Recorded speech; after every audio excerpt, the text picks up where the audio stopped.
Dober večer in lepo pozdravljeni na letošnjih Nikodemovih večerih. Na oder vabim študentski pevski zbor Vdih, ki deluje pod okriljem Katoliškega študentskega centra Sinaj in prepeva vsako sredo ob 19:30 pri študentski maši. Ta večer letim Gospod, skozi veter v nebo in von narazen me popelje v tvoj svet. Tu nasijem in svetlo, zvezde padajo z neba, ptice pojejo večerni spev. To noč naj zaspim, pa v mislih tebi vidim, da se ne izgubim. Daj Gospoda, tvoj glas me prebudi in sonce prežene vse skrbi. Naj ne upam nikdar, naj ne bojim se svojih sanj, ker vem, da zanosi vse dni. Soncu gore se blešči, pogled me vabi na vrhi, čeprav obilne sluti moje radostno srce. Saj mladosti mi gori, vse življenje veseli in kot pod obrazi grado žugori. Vsak nov dan, ki ga živim, naj tvoji le prepustim, da se ne izgubim. Daj Gospoda, tvoj glas me prebudi in sonce prežene vse skrbi. Naj ne upam nikdar, naj ne bojim se svojih sanj, ker vem, da zanosi vse dni. Daj Gospoda, tvoj glas me prebudi in sonce prežene vse skrbi. Naj ne upam nikdar, naj ne bojim se svojih sanj, ker vem, da zanosi vse dni. Ker vem, da zanosi vse dni.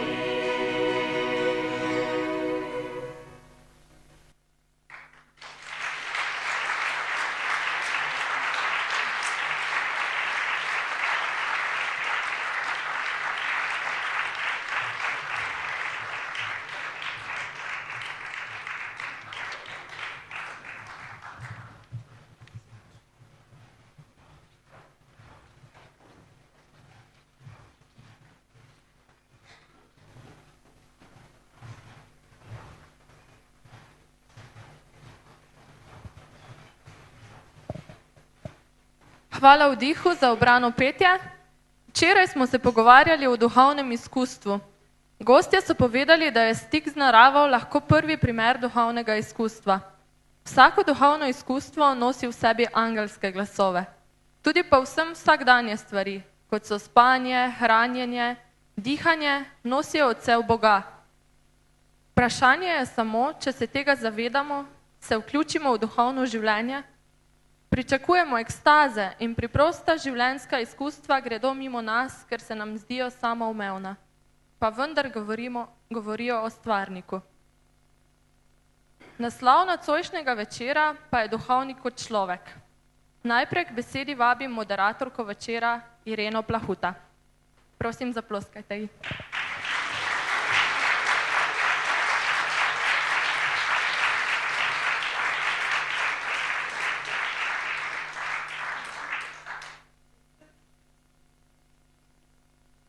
Prisrčen pozdrav vsem. Kdo je duhovnik? Človek, super človek, polbog, predvsem človek. Ker je človek, je krhek. To svojo krhkost mora znati sprejemati, se z njo soočati in znati sprejeti tudi njene posledice. Ali pač? Na to bomo poskušali odgovoriti z nocojšnjimi gosti. Na oder vabim monsenjorja dr. Marina Turnška, mariborskega nadškofa in metropolita.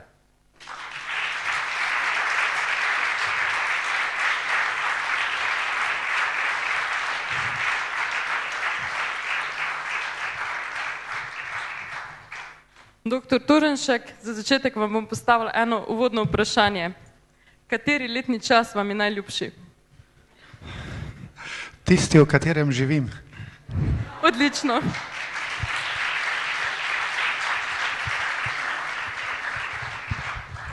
Z nami bo tudi doktorica Lija Katarina Kompan-Erzar, zakonska in družinska terapevtka.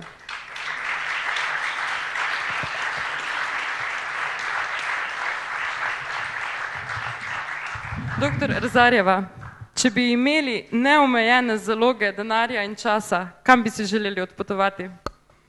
To je pa super vprašanje. Enkrat so me že to vprašali, prav tukaj. Upam, da enkrat se bo resničilo. Če bi imela neomejene zaloge časa in denarja, mislim, da bi ostala kar tukaj, kjer sem.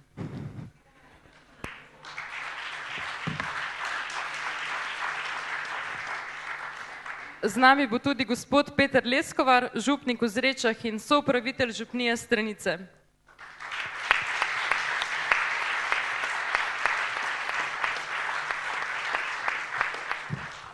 Gospod Leskovar, kaj lepega ste opazili danes? Mogoče ena najlepša stvar, ki sem jo doživel pred dobro uro, bil sem pri družini Polanec, ki je doživela v teh poplavah neizmerno hudo preizkušnjo in smo na župniji v nedeljo zbirali denar in smo jo odnesli in so bile solze veselja in radosti. Hvala.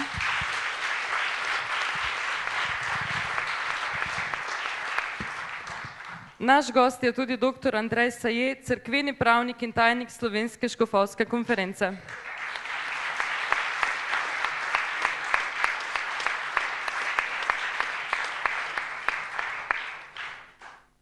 Doktor Saje, še za vas eno vprašanje. Katera pesem vam je najbolj všeč?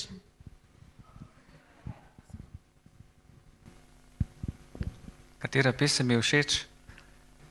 Večkrat sem poslušal Vlada Kreslina, tista cesta, ko se vozim po cesti, tudi ko sem šel od Ljubljane do Maribora. Se poznate, ne? Vlado Kreslin. Ja. Lepo.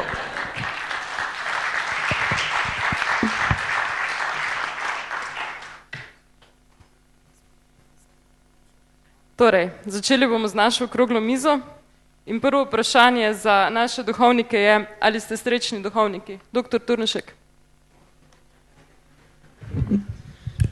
Vedno moram biti nekak prvi, ne vem, kaj je to. Ja, preprosto je vprašanje, lahko preprosto odgovorim, da do zdaj sem srečen duhovnik in tudi škof. Bi pa se dalo seveda pogovoriti o tem, kaj pomeni biti srečen duhovnik. Ne? To pa hočem reči, da to ne pomeni, da kdaj ne doživljam tudi križa. Hvala. Gospod Leskovar. Sem zelo srečen. Gospod Saje. Nejc Zaplotnik, pokojni alpinist, ki je umrl v Himalaji, je zapisal v svoji knjigi, kdor je našel pot, je našel tudi cilj. Sreča je zame v hoji, cilj je še pred nami, ampak ta cilj se že uresničuje v hoji. Jezus tudi pravi, jaz sem pot, resnica in življenje. In kdor najde ta svoj smisel v poti, v poslanstvu, ki ga upravlja, je našel tudi cilj in je srečen. In jaz sem tudi ta cilj našel v poti in sem tudi srečen na tej poti. Kljub temu, da so tudi različne preizkušnje. Hvala.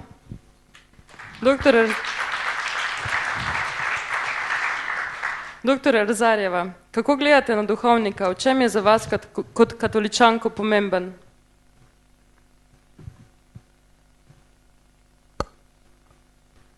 Ja, jaz moram reči, da ne gledam zelo veliko na duhovnike. Ampak v tem smislu ne razmišljam zdaj, kaj so, kaj mislijo, kaj delajo, a so mi všeč ali mi niso všeč. Ampak zelo spoštujem to, da so ljudje na tem svetu, ko so pripravljeni ali pa sposobni ohranjati vero, verjeti v vero, oznanjati Kristusa, deliti zakramente, ne glede na to, da so v večini smo vsi povprečni ljudje. In povprečen človek ne more vedno delati vseh stvari vrhunsko. In tudi tvoja vera je milost, če jo imaš, ampak ni vedno vrhunska. In jaz zelo spoštujem to, da so pripravljeni to poslanstvo med nami živeti, da so pripravljeni ohranjati vero v to, da vera še obstaja in da Kristus vendar, ko sva prej govorila z gospodom Tureškom, ja, enkrat bo prišel po nas.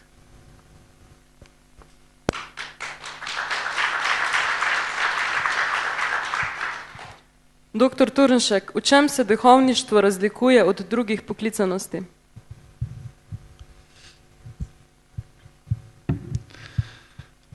Ja, težko vprašanje. Podobno, kakor bi vprašali, v čem se materinstvo razlikuje od očetovstva. Vsaka poklicanost je enkratna, je posebna. Biti duhovnik, se mi zdi, da je, če govorimo o posebnosti, je posebnost v tem, da si je Kristus želel določene moške upodobiti na en poseben način po sebi in jim zaupati neko določeno poslanstvo sredi skupnosti cerkve na tem svetu. Konkretno, ta največja posebnost, kot jo tudi osebno doživljam kot duhovnik, je, da lahko v imenu Jezusa Kristusa rečem, odpuščeni so ti tvoji grehi, ali to je moje telo, ki se daje za vas. In da se v kruhu in vinu zares nekaj zgodi. In da se v spovedancu, ko rečem v Jezusovem imenu in jaz te odvežem tvojih grehov v imenu Očeta in Sina, da se v tem človeku zares nekaj zgodi. To ni zaradi mene, ni zaradi moje moči, ampak je zaradi Kristusove moči, ker želi delati po duhovniku. Mi prihaja na misel Janeza Vianeja, ki jo je predlani v leto duhovništva papež Benedikt XVI uporabil na začetku. Ko je Janez Vianej razmišljal o duhovništvu, je rekel, če bi do konca dojeli, kaj je to duhovnik, bi umrli. Ampak ne od strahu, marveč zaradi ljubezni. Hvala. Gospod Leskovar, kaj pa vas osrečuje v duhovništvu oziroma je vrednost duhovništva takšna, da odtehta željo imeti svojo družino? Gotovo je človek, vedno človek, in ko išče poslanstvo, o katerem smo zdaj slišali nekaj zelo lepih besed, ki niso samo besede, ampak ena resnica zgodbe odrešenja. Ko sprejme ta dar, ko na nek način stopi v to dogajanje, pravzaprav delček enega tega velikega dogajanja Božje ljubezni, in ko stopaš skozi čas iz enega dogodka v drugi, na nov in na nov način doživljaš, da je ta Božja bližina, ki jo smeš potem podariti naprej, bodi si pri podeljevanju zakramentov, bodi si z življenjem samim, vedno znova Bog pripravlja tako ali drugačno presenečenje. Mene je zelo všeč v teh dnevih, ko poslušam Radio Ognišče, ko so se ob 18. obletnici radia odločili, da bojo koga presenetili, in je veselje tistih, ki to zadevo doživijo, sprejmejo, da je nekaj podobnega, mogoče ne tako čisto intenzivnega, pa tudi slišanega, medijsko obarvanega tudi v življenju mene kot duhovnika. Veliko je takih stvari, ki me osrečujejo, ki na svoj način potrjujejo pravilnost in lepoto te odločitve. In mogoče je taka ena zadeva, ki me tako nekako živo povezuje tudi za tole slomško dvorano. Sem v tistih časih, ko sem bil še tukaj kaplan, rad prihajal na ta srečanja in so mi bila večkrat res kot balzam za odkrivanje širine, globine, daljave in enkratnosti poslanstva, v katerega sem stopil že pred 25 leti in vsak dan pravzaprav na nov način odkrivam in bolj ko na nek način človek iskreno odkriva svoje življenje, bolj vidiš pravzaprav, da ti je podarjeno to poslanstvo in da Bog ob te podarjenosti tudi poskrbi, da to ni samo ena abstraktna misel ali pa eno tako trenutno čustveno veselje pa občutje, ampak da nekah cela tisto, kar živiš, tudi živiš in potem tehtati med enim in drugim, se pravi, da bi odtehtalo to družinsko življenje. Osebno sem globoko prepričan, da je lahko na podoben način Bog vsaki mami, vsakemu očetu, vsaki ženi, vsakemu možu na podoben način presenečenje in ga za dogodki, ki se odvijajo, tudi časih z preizkušnjami potrjuje v primernosti oziroma lepote te odločitve. Vse bolj pa res zadnje čase razmišljam, pa tudi v besedah uporabljam eno resnico zgodbe odrešenja in prav znotraj tega mi je poslanstvo kot tako zelo dragoceno in kar je tudi po svoje zelo zanimivo in moče še toliko bolj globoko ob tem doživljam lepoto svojega dostojanstva, tudi lepo je biti del tega velikega dogajanja, očetove želje, da bi vse pritegnil v sebi in to na en tak lep način, kakor je Bog na, bi lahko rekli, vrhunski način stopil v človeku v njegovo zgodovino ali v našo zgodovino, je pravzaprav nekaj resnično izjemnega. In prepričan sem, da je toliko presenečen, da še mnoge od teh tudi nisem odkril, da je pravzaprav dan za dnem, še posebej v osebni molitvi in premešljovanju in tudi pri podeljevanju zakramentov še veliko ne samo možnosti, ampak čudovitih zakladov in zaloge, da se ta zadeva lahko samo še dopolnjuje. Tako da so in ostajajo presenečenja in mnoge potrditve, ki tako jasno potrjujejo, da je lepo biti tudi v tem ali s tem v zgodbi odrešenja. Hvala. Gospod Saje, vi ste študijski prefekt v ljubljanskem bogoslovju. A so bogoslovci danes pridno študirali? Bolj ali manj, kakor se vzame.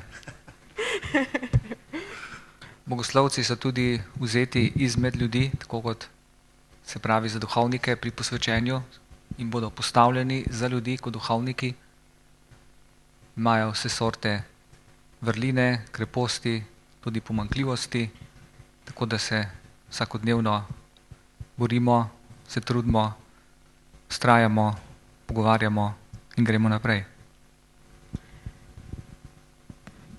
Seveda, vzeti so izmed ljudi, ampak kakšno vedenje se še dopušča? Torej, da nekdo vstopi v bogoslovje, da postane duhovniški kandidat ali redovniški kandidat, mora iti skozi neko sito, oziroma so višji kriteriji, kakor je to za nekoga, ki se poroči. Nekdo, ki se poroči, mora imeti minimalno sposobnost, da je mož ali žena, da lahko opravlja zakonske dolžnosti, obveznosti, skrbi za družino in podobno. Medtem ko za duhovnika se zahteva višja stopnja zrelosti, čustvene zrelosti, psihične zrelosti in predstojniki, še posebej pa škof, imajo nalogo, da na različne načine to preverijo že, če je mogoče na začetku, potem pa tudi v fazi dozorevanja in vzgoje, da ugotovijo, če morda kdo ni dosegel te stopnje zrelosti, morda se mu lahko pomaga na različne načine, če pa tega ni sposoben ali ne želi ali ne more, potem pa mu je treba pokazati drugo pot. Torej, duhovništvo ni pravica, da bi nekdo prišel pa rekel, jaz želim postati duhovnik, imam do tega pravico, to ni res. Duhovništvo je dar in predstojniki v cerkvi, se pravi cerkev, po škofu, po predstojnikih, prepoznava, ali ima nekdo ta dar, ali je nekdo sposoben sprejeti to službo. Kajti ni vsakdo sposoben sprejeti te službe. Pride tudi nekdo, ki misli, da ima ta poklic, da ima to poslanstvo, pa ga v resnici nima, ker nima potrebnih kreposti za to. Drugo pa je, če gre za različne bolezni ali psihoze, nevroze, ne vem kaj, to je pa spet drugi problem. Torej, nekdo, ki hoče postati duhovnik ali želi postati duhovnik ali kaže znamenje za to, mora biti psihično zdrav. Doktor Erzarjeva, bi morali pri vzgoji duhovnikov sodelovati tudi psihologi? Oprosti mikrofon. Jaz bi vprašanje malo obrnila. Vzgoja duhovnikov ni nekaj, kar se začne z nule.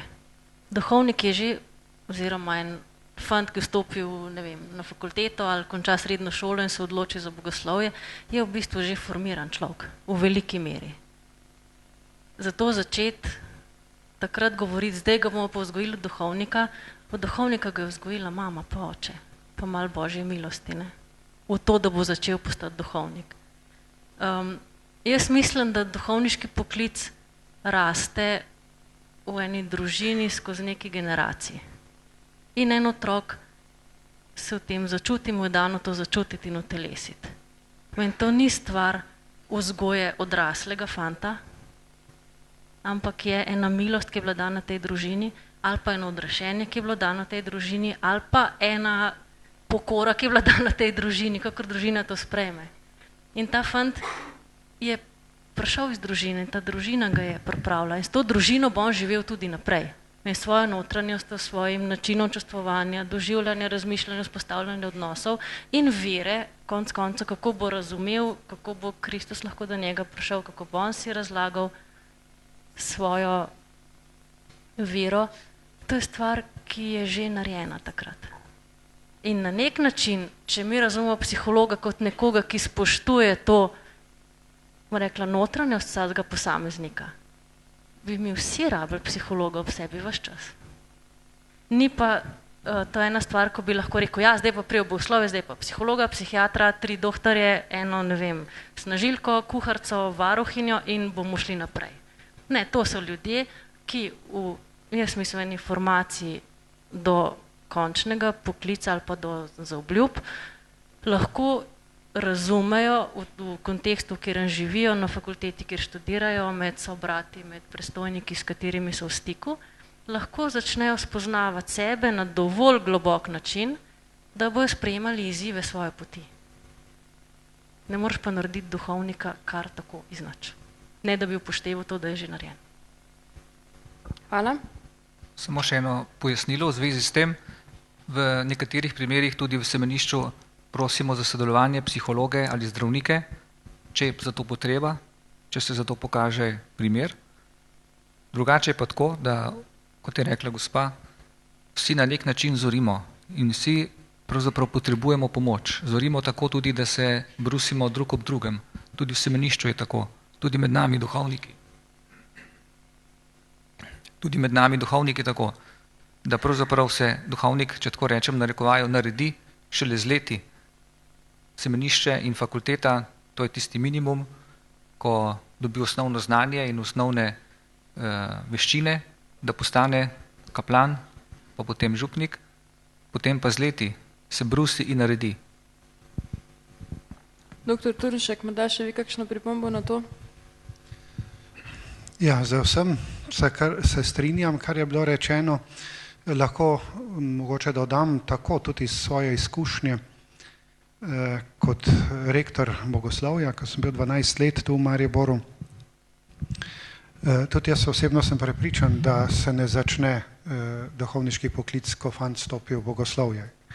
Je pa to ena doba, v kateri pa mora on in cerkev, to se pravi skupnost ob njem, to njegovo poklicanost prepoznati. To je potrebno za njega in za občestvo.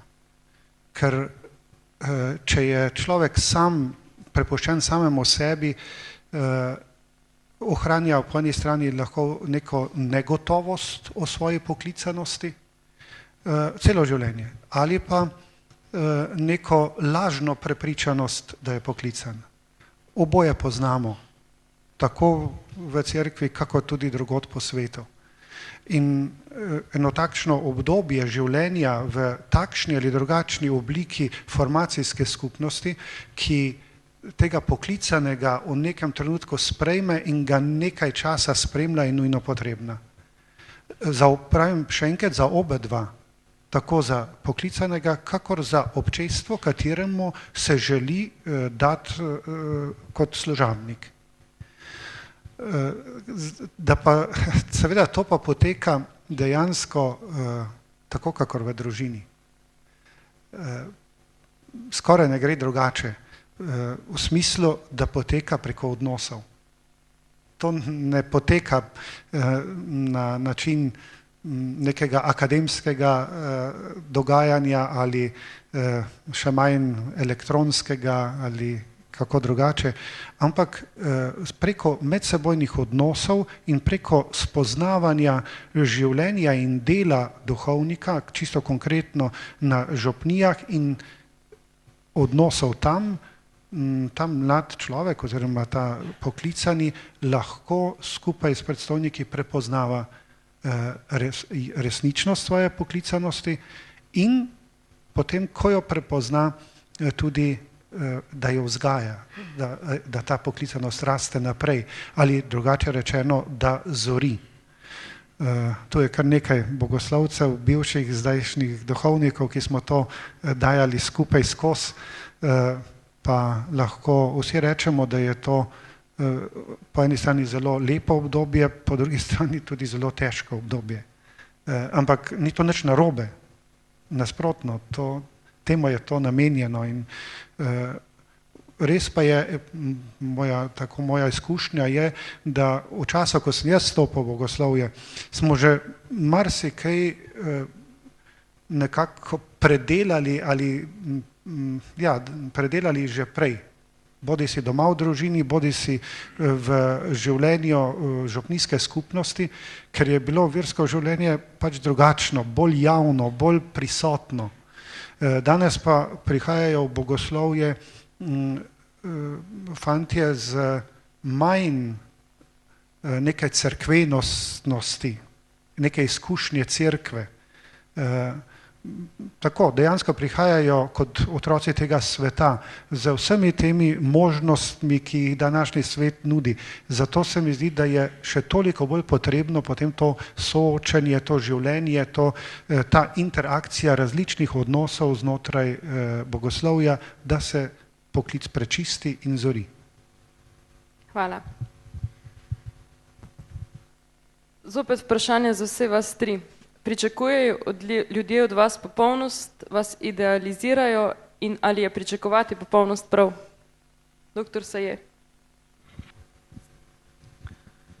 Moja izkušnja je, jaz sem 20 let duhovnik, pa če vam še to povem, jaz nisem želel postati duhovnik in so me drugi tako malo špikali, pa sem se še bolj upiral, pa sem dobil od župnika, ko sem bil pri vojakih, pa od nekoga pismo, če imaš poklic, ne ga zavrniti, razmišljaj o tem. Jaz sem rekel, to gotovo ni moj poklic, jaz se želim poročiti, sem molil za svojo bodočo ženo, pa ni bilo iz tega nič.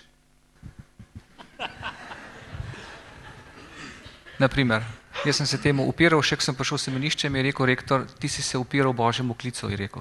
Ko sem prišel skoraj 2 meseca kasneje za drugimi. Torej, kaj ljudje pričakujejo? Ko sem prišel na župnijo v Grosuplje, kjer sem bil kaplan 2 leti,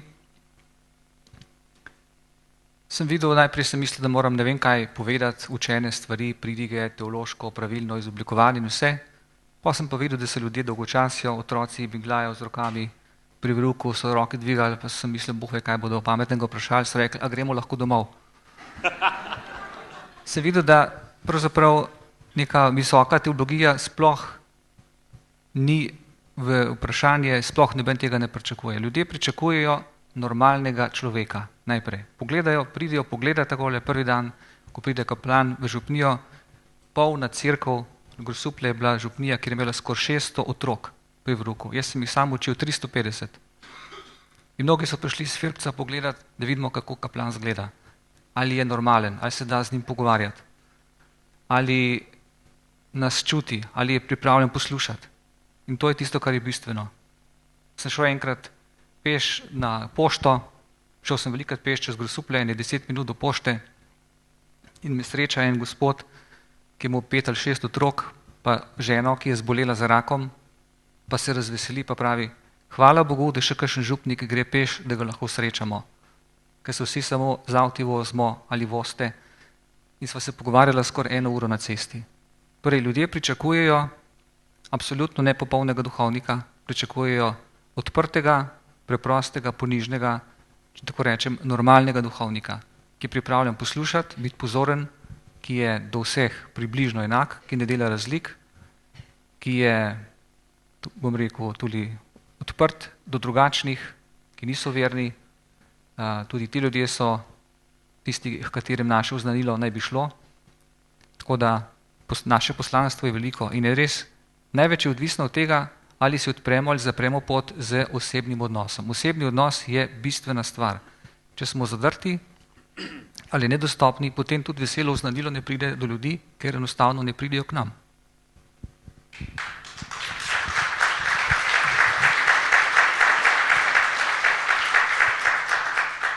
Tako bi samo rekel točno to. In izkušnja mojih duhovniških let in že takrat, ko sem bil kaplan, kako tudi potem, ko sem bil v Slovenj Gradcu in zdaj v Zrečah in Stranicah, je prav to, ne. Biti z ljudmi, jih skušati razumeti, jim tudi pomagati, jih tudi na nek način spremljati. Zelo so tega veseli, če lahko tudi kakšno svojo osebno posebnost na nek način uveljavijo in jo tudi nekje živijo v svojem lastnem dozorevanju. Veliko zelo zanimivih in prisrčnih in tudi tako rekoč nepozabnih trenutkov, ki potrjuje to, kar je gospod Andrej povedal.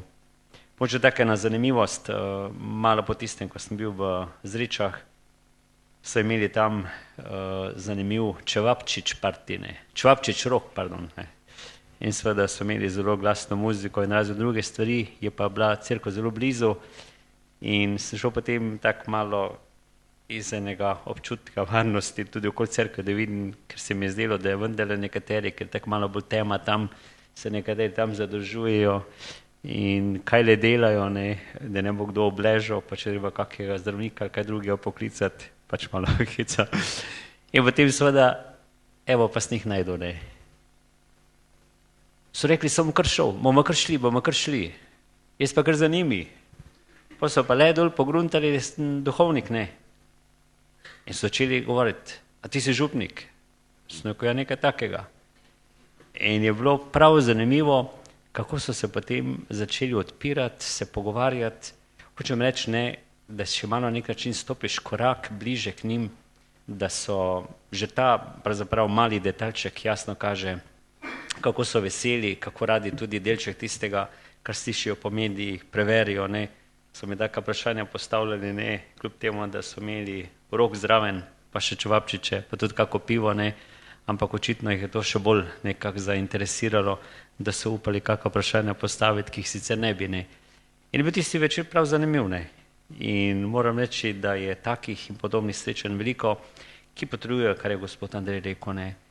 Razumevanje, biti res dober, prijazen, iskren in seveda se truditi, da tiste vrline, ki jih pač potrebujejo ljudje, zato da lahko delček tiste poti, ki jo hodijo naproti kočetu, tudi uresničijo s pomočjo enega razumevanja, predvsem pa preko zakramentov in drugih lepih znamen, ki so nam podarjene na tej poti.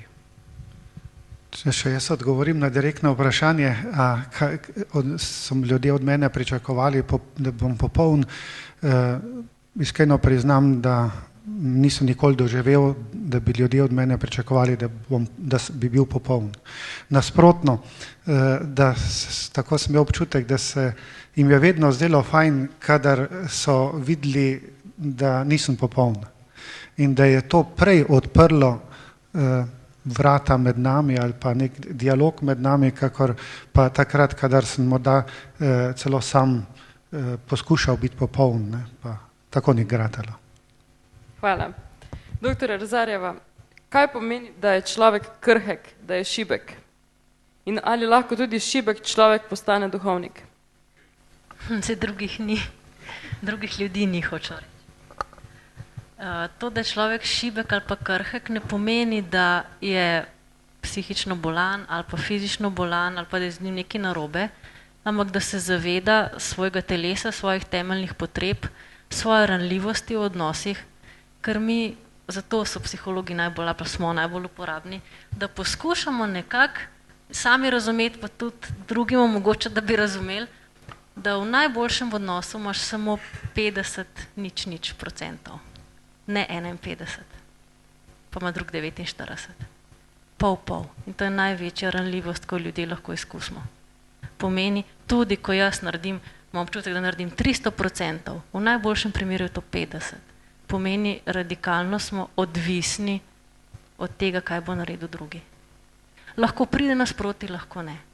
In zavedanje človeške krhkosti je to, da jaz sicer sem lahko popolna, še vedno imam samo 50. In je ena radikalna svoboda v tem, da reče, gled, drugi lahko tudi reče, prosti 21, ne. Bova 30 imela še vmes, ne narejenega. In ni on kriv, niti jaz. To je ena od krhkosti, ki mislim, da je tudi najbolj včasih boleča in najbolj dokončna. Ker na ta način je vsak od nas sam, vsak od nas se srečuje s praznino, vsak od nas je na nek način na milost in nemilost prepuščen svojim sogovornikom ali pa partnerju ali pač ljudem, s katerim pride v stik. Druga krhkost, ko se pa malo sami povzročamo, je pa to, da hočemo biti boljši, ko smo, pa nas je sram, da nas je strah, pa nas je sram, da si kaj ne upamo, pa nas je sram, da nismo toliko pametni, kot se nam zdi, da bi morali biti, pa nas je, ne vem, strah, kaj se bo zdaj drugi mislili, in potem se stalno čutimo ogrožene. To je pa ena krhkost, iz kjer je pa nekak cilj, da bi zrasli ven, ne. Tretja krhkost je pa preprosto osnovne meje našega telesa. Pomeni, da moramo jesti, spati, se naučiti govoriti, se naučiti razmišljati, opravljati eno službo, znati ohraniti svoje zdravje, znati ohraniti svoje dostojanstvo. To so pa čist preproste stvari, že to, da moraš živeti s telesom, ko zgadubo, ne. Že to je včasih dovolj težko. In čustvena krhkost ali pa čustvena ranljivost je v bistvu tisti pogoj, s katerim lahko sploh vstopamo v odnose, v katerih je prostor še za kakšno vero pa kakšno ljubezen. Kaj pa, če človek se na vse to požvižga, pa si misli, pa kaj, to telo bom že nesel do groba, čustva pa tek niso važna. Kaj pa se potem zgodi? To je dobro vprašanje. To si človek reče, ampak telo ne dovoljuje kakšnih rezerv. Ti lahko telo neseš do groba, ampak žal to telo na poti do groba bo srečalo veliko ljudi, kakšen ga bo celo naredilo. In ti človek bo nesel tvoje čustva naprej. Pomeni, kar je čustvenega, kar je telesnega, se ne izniči in ne izgine. In jaz se lahko še tako slepim, da moje potrebe in moja, jaz pač bom zase že poskrbela, drugi znajte se ob meni, nisem nič kriva, glej, bojo že nekako. Ne, jaz s tem, da s tako držo hodim med ljudmi, vzbujam od drugih kaj? Strah, ogroženost, tesnobo. Ali se bo oni mene bali, ali se bom jaz njih bala, ali se bo počutili nelagodno in bojo morali s tem živeti. In bom prisilila živeti s svojimi nepriznanimi stiskami. In to je krivica do drugih ljudi. In konec koncev, na koncu se bom znašla. Sicer bom zdrava prišla v grob, ampak bom osamljena, nesrečna in negotova, a sem res prišla do groba ali ne. Bom iskala novega. Hvala. Naslednje vprašanje. Nekdo mi je rekel, da je zasvojenost v bistvu iskanje nadomestka za ljubezen. In poznamo duhovnike, ki imajo težave z alkoholizmom, ki so zasvojeni s pornografijo, ki so zakockali svoje župnije. Kaj so ti ljudje v svoji osebni poti, kje so zašli, da se jim je to zgodilo? To je tudi zanimivo vprašanje. Jaz bi tako rekla, ja, so duhovniki, ki so zasvojeni z alkoholom, imajo težave z alkoholom in so alkoholiki, ki imajo težave z duhovnostjo. In ne bi tako zelo... Alkohol je alkohol. Kogar se prime, tistega v nesreč. Spolnost je spolnost. Vsi imamo telo določenega spola. Vsak mora svojo spolnost sprejeti in jo vzljubiti na svoj način. Nekateri jo pač vzljubijo, jo nosijo s tem nasiljem, da se zasvajajo z dražljajki in pol možgane malo skurijo. In jaz ne bi rekla, da duhovnik je nekaj sfalil, da se ga je prijela ena odvisnost. Ne, je pa dejstvo, da včasih, če ljudje porabimo svoj stan ali pa okvir, kjer živimo, zato, da se skrivamo, se nas primejo odvisnosti, ker ne more biti drugače. Če jaz rečem, glej, cerkev, to je močna institucija, veze imaš povsod, nič se ti ne more zgoditi. Itak Kristus jamči zate, kaj ti še lahko manjka, in jaz bom tle lepo samo sedela in bom pridna, se zapijem v 14 dnevih, ker to ni resnica, ker sem prišla sem po eno lažno moč, ki ni cerkvena, ne. Če se jaz poročim in rečem, še dobro, moj mož skrbi za denar, jaz lahko zapravljam, kaj me briga, sigurno zakockam svojega otroka, ker ne more biti drugače, ker sem skrila svojo potrebo, svojo krhkost in sem jo obesila nekomu drugemu.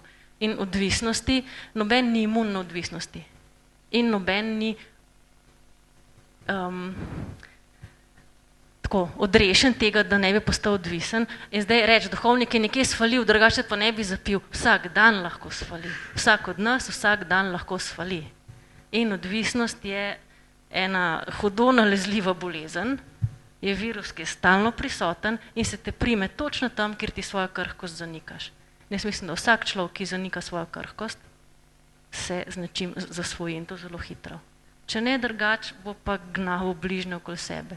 Veliko spolnih odvisnosti žal nosijo žene. Žal jih nosijo otroci. In jih nosi tudi cerkev. No, tukaj sem dobila ta odgovor, ki sem ga iskala, da pač je zasvojenost, da zasvojenost te najde tam, kjer se je bojiš. Ja, tam, kjer skrivaš svojo človeškost pred samim sabo. In tudi duhovništvo te tega ne odreše. Ja, in to je izhodišče za moje naslednje vprašanje. Kako si duhovniki med seboj pomagate? Če vidite, da nekdo se upija, da bolj in bolj leze finančne težave, a rečete, malej, jaz imam svojo faro, ti se pa mej. Ali vstopite do njega pa rečete, kaj pa se s teboj dogaja? Gospod Leskovar, izvolite. Da smo duhovniki del enega življenja, ki ga živi čas, in smo tudi del enega časa, ki je pod večnosti, seveda tudi take in podobne stvari po svoje potrjujejo. Kako reševati te zadeve? Velikokrat je res, da tega na nek način tudi ne veš. In mogoče tudi to kaže, da smo tudi kot bratje premalo med seboj povezani. Da v določenih zadevah nosiš eno krhkost ali pa tudi eno odvisnost bolj ali manj sam. Hvala Bogu, da imamo tudi sakrament Božjega usmiljenja ali svetospoved, in če na nek način dokaj resno vzameš eno tako vstopanje v to skrivnost Božjega usmiljenja in tudi redno opravljaš, imaš tudi duhovnega voditelja, na kar na nek način si že povabljen in k temu poklican tudi v času formacije v bogoslovju, potem je zadeva nekoliko lažja in tudi z tem na nek način Božja milost lahko na nek način vsaj malo tisto moč tudi slabega ali hudega ali odvisnosti malo razdrobi in tudi malo tiste moči, tisto os, ki jo nosi v sebi, vsako tako tudi zlo, lahko rečemo, da je malo manjše in da se tudi počasi na nek način topi. Hočem to reči, ne, da je res en boj, ki ga sam doživljaš, in verjetno je tu tudi to vprašanje na tako fajn izhodišče za eno pristnost in srčnost naših medsebojnih odnosov in tudi pripravljenost ali pa si vzeti čas za to, da na tem področju tudi res stvari prav znotraj enega pogovora rešujemo. So težave, so taki in drugačni, tudi ljudje recimo velikokrat povejo, ta duhovnik je pa tak ne, on ima to pa to ne, on pa na tem področju nima pravega miru in pač ne dela tako, kako bi naj.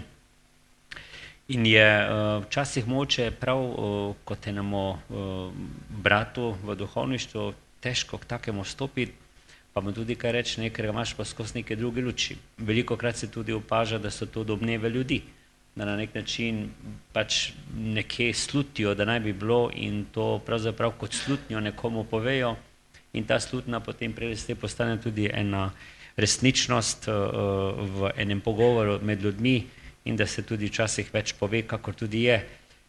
Dejstvo pa je, da je pristopiti in narediti korak naprej zelo povezan tudi z eno molitveno držo, ker prav preko molitve ti Bog tudi daje eno milost, da narediš pravi korak, da v tem srečanju tudi prisluhneš, da tudi pomagaš, da se zadeve tudi začnejo počasi reševati.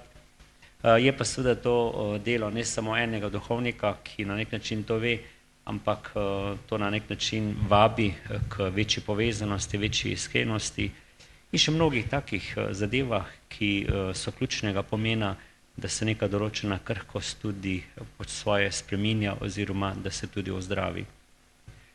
Teda nekaj je možno narediti, seveda je vsak človek ena sveta Božja zgodba in tudi na svoj način Bog, prepričan sem, moče prav preko molitve zmore marsikaj urediti, samo Bog ve, koliko je prav preko te molitve mnogih ljudi pri meni reševal zadeve in tako naprej. Ampak je večplastno to vstopanje in tudi pomoč je velikokrat zelo odvisna prav od tega molitvenega povezovanja tako z Bogom osebno, kakor seveda v molitvi za nekoga, da se zadeve rešijo. Je pa res, še enkrat poudarjam, tisto, kar sem vodoma že rekel, tudi to podpira vprašanje naše povezanosti in pripravljenosti pomagati. Jaz bi mogoče še eno stvar rekla, sem zdaj, ko sem vas poslušala, tako razmišljala, odvisnost je problem vere. Je telesna, jasno, je močnejša od človeškega telesa, je problem vere. Je problem vere v to, a je Bog močnejši od moje nemoči ali ne. Bog, da ti daje moč, to ti da tudi, ne vem, ena frutabela, če si jih hlačen, ne? Ampak, a je močnejši od tvoje nemoči? Ali si ti toliko pameten, da si toliko nemočen, da ti še Bog ne more več pomagati? To je odvisnost. In odvisnost se tudi v družini zdravi, z vero.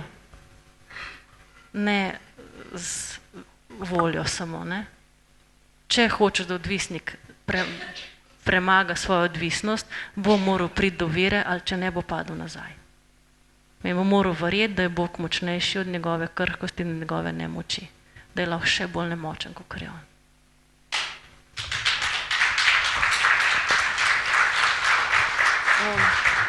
Najprej še eno vprašanje za gospoda Sajeta. Kaj ste že storili za svojega sobrata, ki ste videli, da ima take očitne težave, ne vem, z alkoholom? Ste mu rekli, da naj gre poiskati kakšno pomoč, se gre zdraviti, poravnali za njim kakšne dolgove, kdaj?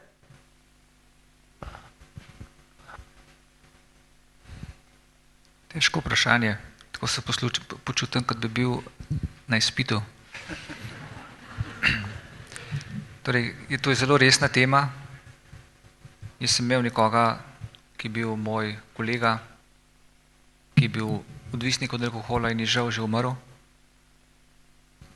od prevelike količine in odvisnosti. Po mojem je tako, kot je rekla gospa, izgubil vero vase, ni več verjel, da se da kaj narediti. Torej, takemu je zelo težko pomagati. Jaz sem se pogovarjal z njim, nekaj časa sem tudi bil z njim v sobi celo, v semenišču, vendar nisem bil uspešen. Sem pa bil v veliki zadregi. Tudi ko sem spremljal nadškofa Šuštarja kot tajnik, takrat, več let nazaj že, sva tudi šla obiskat skupaj, jaz sem bil šofer, pa sem ga spremljal in šel obiskat kakšne duhovnike, ki so bili ali osamljeni ali bolni, tudi alkoholiki, pa se z njimi pogovarjal, ne vem, je kaj koristilo ali ne, torej na vsak način se mi zdi, da nekdo, ki pade v neko odvisnost, se počuti samega, se počuti odrinjenega, mogoče izgubil smisel, nekdo, ki izgubil smisel pa motivacijo, ne ve več, zakaj živi, ne ve več, zakaj bi se trudil, misli, da so vsi proti njemu, se zapre v župnišče, če je duhovnik. Skratka, takšen človek rabi družbo, rabi pomoč, da ga nekdo pride obiskat, nujno nekdo, ki ga razume, ki ga spodbuja, pa tudi, da ga prime s trdo roko. In da mu pokaže, lej, dve poti sta. Ena pot je taka, druga pot je taka. Zelo jasno. In človek se mora odločiti sam. Nihče ga ne more prisiliti. Je pa zelo pomembno, da smo med sabo povezani, da se podpiramo tudi z osebnim srečanjem, s pogovorom, da se zanimamo za drugega. Jaz sam, kadar sem v stiski, grem na pogovor. Oziroma grem v naravo, da se fizično prigibam fino in da grem na pogovor. Najlepša hvala. Če sem to rekla, da fajn je nekomu, ki ima težave s pijačo, vzeti alkohol iz roke. Pol se pogovarjaš. Dobro. Lahko še jaz? Izvolite, ampak sem vas mislila še nekaj vprašati prej. A lahko duhovniki računajo na vaše razumevanje, če bojo prišli pa po resnici povedali, da imajo probleme? Jaz mislim, da lahko. Drugače se sploh ne znam predstavljati. Oziroma drugače je boljše, da zdaj ostanem in grem, če nisem pripravljen poskušati razumeti svojega sobrata. Sem pa hotel to prej reči, da je to gotovo eno področje, ki je zelo težko v cerkvi in ga ni mogoče institucionalizirati, ker je dejansko odvisno očitno od vsakega posameznika. In tudi sem zdaj kot škof vedno bolj prepričan, da nimamo med seboj tudi na nek način izdelanega nekega pristopa. Čist bom konkreten, ne? Ko škof zve za eno tako odvisnost, je v glavnem že zelo, zelo pozno. Kasneje v pogovoru tako z njim ali s sobrati ali z ljudmi na župniji, pa seveda zveš, da so ljudje že marsikaj prej videli. Da so nekateri sobratje že prej to opazili. Celo to se sliši, ja, sej mi smo to že v bogoslovju vedeli. Tu čutim eno veliko težavo, ne? Da smo pravzaprav še zelo nezreli, ne glede koliko let imamo. Jaz razumem, da v osnovni šoli, pa še v srednji morda deluje to tako, ja, ne bom povedal, da ne bom špecer. Ampak med zrelimi in odraslimi ljudmi pa ni tako. Med nami pa še marsikdaj to tako funkcionira. Da si duhovniki ne upajo škofov povedati direktno, kaj se nekomu dogaja. Ali da ljudje, zopet govorim iz izkušnje, se pogovarjam z župnijskim pastoralnim svetom, vprašam, kako je gospod župnik, vse v redu. Čeprav vsi vemo, da ni v redu. In potem konkretno, ko jih nekajkrat sem jih moral pred dejstvo postaviti, v smislu, da vem, kaj se dogaja. In šele potem so začeli mi govoriti in smo se začeli lahko resno pogovarjati, kako pristopiti, kako pomagati temu duhovniku. Tako, no, mogoče malo kritično zveni do nas samih, ampak jaz tako doživljam, da smo, ko gre za take primere, precej še nezreli v iskanju poti in pomoči. Hvala.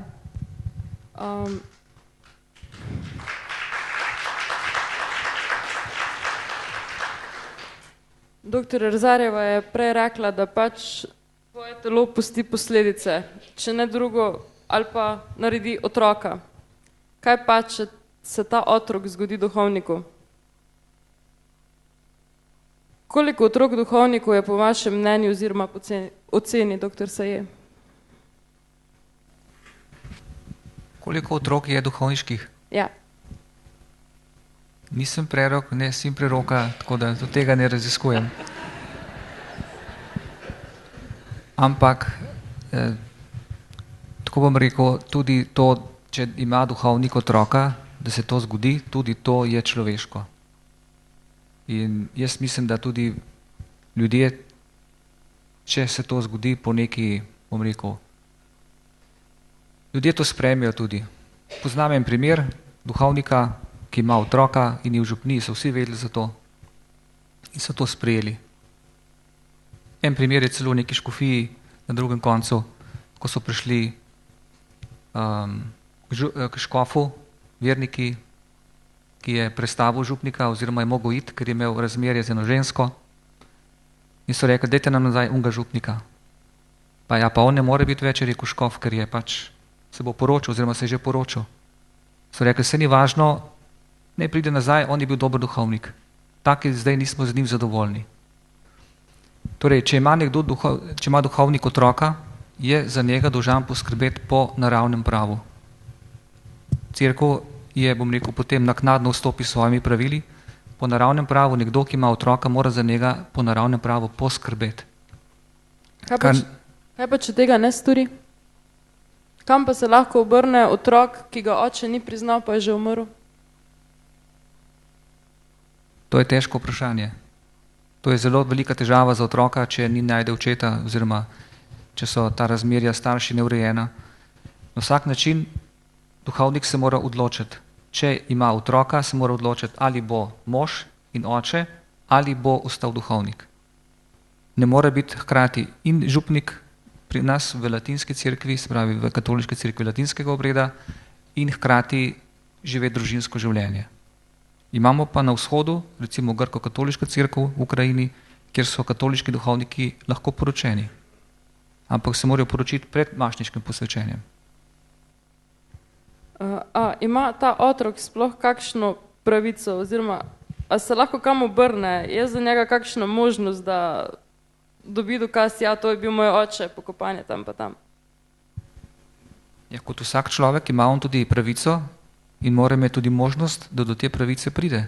Če ne ve, kdo je njegov oče, če je njegov oče duhovnik, zakaj bi bilo tukaj izjema? Ne razumem. Ker pač nekdo je izvedel, da je njegov oče duhovnik in da je že mrtev in ni ga priznal, zato pač je ta človek predvsej v stiski in želi si, da bi končno enkrat imel očeta. A je kakšna možnost, da do tega pride? Na kaj se lahko sklicuje? A je kak zakon, ki bi mu to omogočil znotraj cerkve? Znotraj cerkve ni nobenega posebnega zakona za te zadeve. To veljajo splošna pravila, naravna pravila. To, da, ne vem, da ugotovi in se prizna, pa če je umrl, itak ni več vprašanje, ali ga bo priznal ali ne. Je sem stvar dejstev, ali se ugotovi, ali je oče ali ni oče. Mogoče fajn vprašati mamo, ne? Kako? Fajn je vprašati mamo. Ja, Ne, ampak jaz to resno mislim. Ja. problem je, da včasih mame nočejo povedati, da je oče, ne? Kar očeta No, ne jaz sem- opravičuje, ampak vse. Jaz sem isto hotel reči, ne. V tem primeru, če je mrtev, on ne more več priznati, ne. Lahko pa, če še mati živa, mati pove, če ve, kdo je otrok. Vsekakor ni pa škof tisti, ki bi lahko mu povedal, da je ta bil njegov otrok, ker ni bil zraven, ne. Bi pa,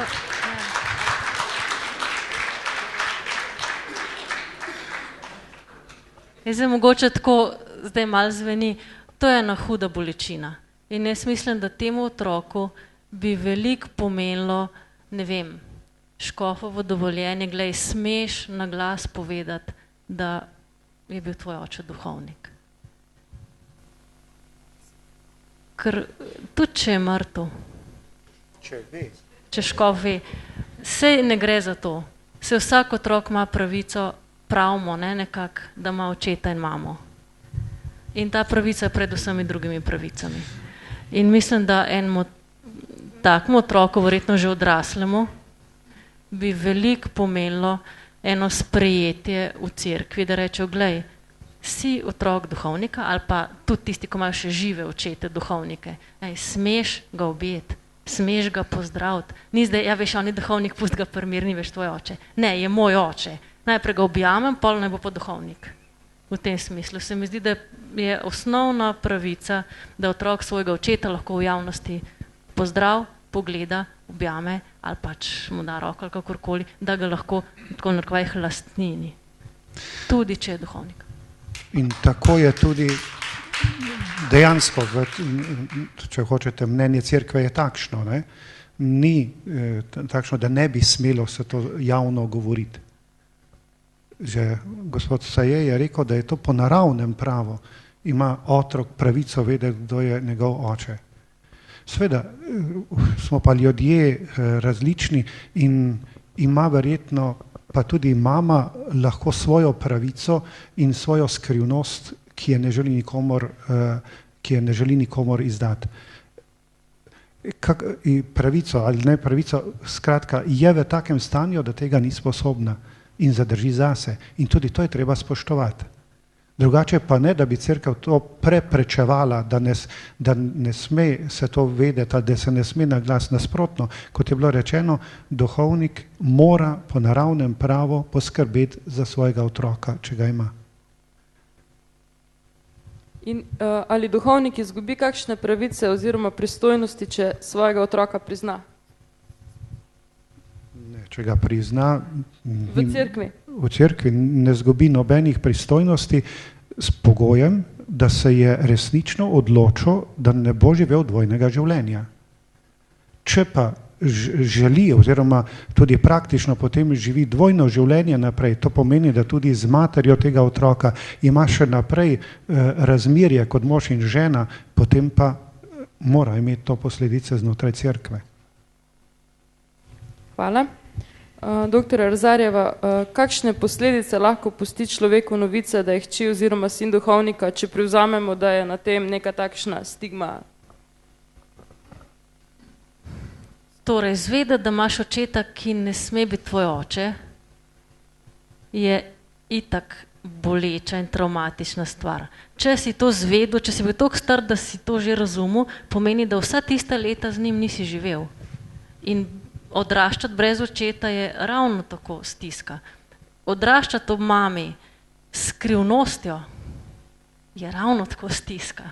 In jaz mislim, da do teh otrok, ne vem, če se mi sploh zavedamo, kakšna bolečina to je, da v bistvu si sam, si kriv na nek način, ne bi te smel biti in okrog tebe so same skrivnosti. In recimo, da je vse v redu. Imaš svojega otroka. Kdo je moj dedek? Ja, veš, dedijo pa ne bi, ne?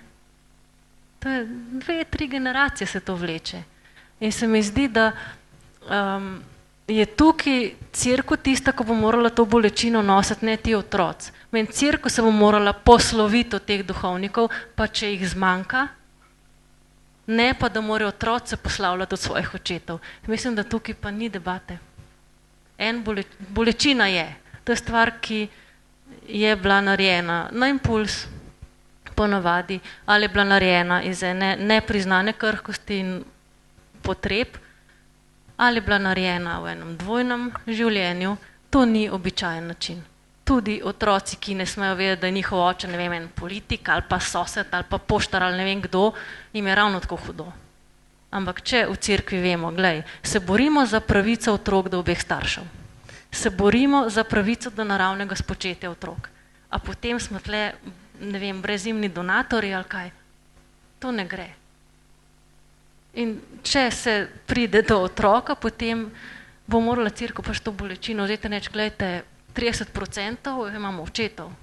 Meni, ne. Nas bo malo manj. In potem so pa mogoče malo začeli spremljati tudi ženske, ki jih ta način privlači, ki želijo imeti nedosegljive moške. in te moške, ki v bistvu sploh ne vejo, kaj se z njimi dogaja, ali pa toliko težko živijo svojo odločitev pa svojo moškost ali pa svojo zrelost, svoj poklic, da na nek način rečejo, glej, itak nas je toliko malo, še dobro, da to delo dobro upravljam, bojo pa jami pogledali skozi prste. Ampak pogledati skozi prste pomeni narediti največjo krivico. Pomeni tega človeka še enkrat odrezati od njegove resnice. Glej, če je Bog dal skozi tebe eno življenje, je mislil resno. In ni več dileme. Ja, ne bom, ne, otroka imam, bojo drugi poskrbeli še urejo, lahko je ta otrok že davno posvojen. Lahko je veliko teh otrok, ko niti očetje niso vedeli, da jih imajo, pa pol, ko je star 20 let, reče, veš, to je tvoj otrok, ampak ga je že posvojil moj mož, s katerim sem se poročila 18 let nazaj. Čist v redu. Marsikaj se lahko zgodi, ta otrok bo ravno tako gor zrasel. Ampak ni prav, da ne bi imel pravice do očeta in tudi ni prav, da bi se duhovnika, ki se mu je to zgodilo, reklo, glej, takole ti malo pogledamo, pa ti nadaljuj svojo pot. Reče, ne, to je resen problem in to bo tebe spremljalo celo življenje. In zato bom jaz s tabo govoril in ti bom pomagal odrasti iz te mladostne stiske ali kakorkoli in ti tudi omogočil, da boš razumel, da kljub temu, da do tega otroka nisi bil prisoten, smeš imeti z njim stike. Ne glede na karkoli. Vsaj enkrat.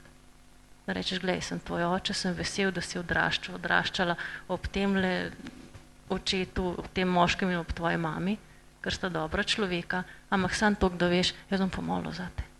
Stojim za tabo. To mislim pa, da je minimum.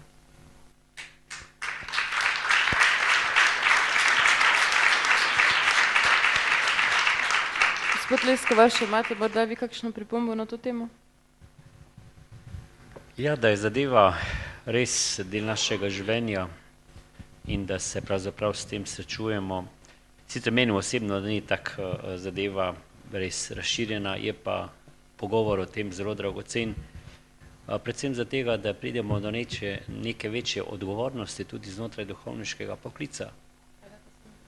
Ja, da se pravi, da tudi poklic, ki ga imaš, zelo odgovorno živiš. Meni je dragoceno to pogovarjanje tudi zato, da na nek način sam gledam poslanstvo, ki ga pravljam še v tisti večji luči, neke res zaupanja strani Boga, tega ljubečega odnosa Boga in da ga tudi na nek način moreš potem naprej prenesti. Jaz si zelo prizadevam vsak dan znova življenje videti kot dar. Ne bom rekel, da se silim v to, ampak da na nek način v tisti spontanosti življenja res vidim, da Bog na svoj način ti je ob strani, je s teboj. Predvsem zaradi tega, ker lahko v takem ali drugačnem odnosu tudi človeka odrešuješ, ga pravzaprav v tem odgovornem odnosu tudi vodiš naproti enega srečnega in zadovoljnega življenja in tem tudi sam sebe pravzaprav vidiš v tisti luči, ki tudi je. Se pravi, življenje videti kot dar, je pa res, da je danes tega zelo malo, tudi recimo pri vzgoji, ko gledamo, tudi v svetu, v katerem živimo, besede dar skoraj da ni več, da smo obdarjeni, da smo bili 9 mesecev v telesu svoje matere, da sem potem, ko sem prijokal na svet, pravzaprav jaz sem jokal, vsi drugi so bili veseli in so me v tem veselju tudi sprejeli, skozi negovali, spremljali. Ta utrinek je pravzaprav v sodobnem načinu življenja tako rekoč nekako zapostavljen. Jaz pri otrocih tako rekoč ni ure preveč ruko, da ne bi jih to opozarjal in to vsako uro preveč ruko. Na začetku, ko se to začne, tisti prvi stik je seveda veliko smehane. Pa namenoma upravljam izrazene, da so te tudi previli. Zakaj? Da se na nek način ta spomin, da sem bil ljubljen in obdarjen, pravzaprav tako prelije v tvoje življenje, da tudi preko tega, bi lahko rekli, večnostnega odnosa ljubezni, sam globlje začuti svoje življenje. In sem tudi za nalogo jim dal, da imajo zmeraj na začetku veruka odprt zvezek, v katerem imajo nalepljeno sliko, ko so še res kot dojenčki v naročju svoje matere oziroma očeta. Da se ta ljubljenost, ta obdarjenost tako na nek način dotakne tudi čustvenega, tudi duhovnega, tudi, če hočete, racionalnega življenja, da ti pravzaprav preko vseh teh razsežnosti vidiš, pa saj smo obdarjene. Moje življenje je dar in ko jemlješ življenje kot dar, potem določene stvari, težave, tudi odvisnosti dobesedno odpadejo. In začneš tudi starše gledati kot dar in blagoslov in z njimi vzpostaviš normalen odnos, ker veliko stvari, ki jih v življenju pravzaprav doživljamo kot odvisnost, kot razočaranje, je pravzaprav odvisno od tem, da ni prišlo do enega normalnega, pa tudi lepega, spontanega odnosa, dialoga, pogovora, komunikacije znotraj družine. In če tam pravzaprav zadeve ne rešiš in tudi starši ti ne pomagajo rešiti, ne, potem si pravzaprav reveš tudi celo življenje in potem zadevo rešuješ. Meni je res vedno bolj drago to, recimo, da smo v družini veliko molili. In sem prepričan, da je ta nenehen klic ali pa tudi krik k Bogu pravzaprav blagoslovil vse moje življenje, moje telo, moja čustva, ne. In preko tega pravzaprav želim tudi otrokom prenesti eno zgodbo obdarjenosti, da bi prav znotraj obdarjenosti potem res z veseljem živeli. Ker če se ti tega zavedaš, ma ti ne moreš o mami in o očetu slabo govoriti. In ko padeš v to zanko obtoževanja svojih staršev, potem seveda gre naprej do politike, do cerkve, do institucije sleherne, ne, pravzaprav živiš eno razklanost, eno atomičnost, ne, nisi več celota. In prav ta obdarjenost oziroma biti dar od vsega začetka, se zaveda tega, kar je nedvoumno, ne. Jaz mislim, da mimo tega nišče ne bi smel iti. In zato zelo nekako vidim znotraj tega in ključ k enemu odgovornemu otroštvu, odraščanju, enemu veselju na tem, da živim in tudi neki hvaležnosti na tem, da sem, da obstajam. Ker mnogi problemi potem sami po sebi odpadajo. Če pa tega ni, se pa skozi na nek način skrivaš, si v nekem strahu, te je tudi strah živeti, ti je strah govoriti, težko tudi kako besedo komu rečeš in verjetno je tudi to eden izmed ključev. Ne vem, če je najpomembnejši, prepričan sem pa, da je eden zelo dragocenih, da se mnoge stvari pravzaprav, s katerimi se danes ubadamo, od jutra do večera, pa od večera do jutra, pravzaprav potem prelijajo v eno drugačno zgodbo življenja in pravzaprav, da življenje postane svoboda, ena sreča in zadovoljstvo. In če na nek način tisto, kar si bil tako rekoč že od vsega začetka položen in da to zgodbo na nek način obnavljaš in živiš, pa res postane življenje dar in lepo. In če nisi obdarjen, ne moreš biti dar za druge. In če nisi ljubljen, ne moreš tudi druge res iskreno ljubiti. In če to vzamemo še v odnosu do Boga, ki ima v tem, da ne rečem, vrhunsko, glavno, najpomembnejšo vlogo, potem seveda je toliko bolj dragoceno in pomembno in marsikaj postane drugače, oziroma tako, kakor je Bog želel, da bi bili srečni oziroma ljubljeni in zadovoljni.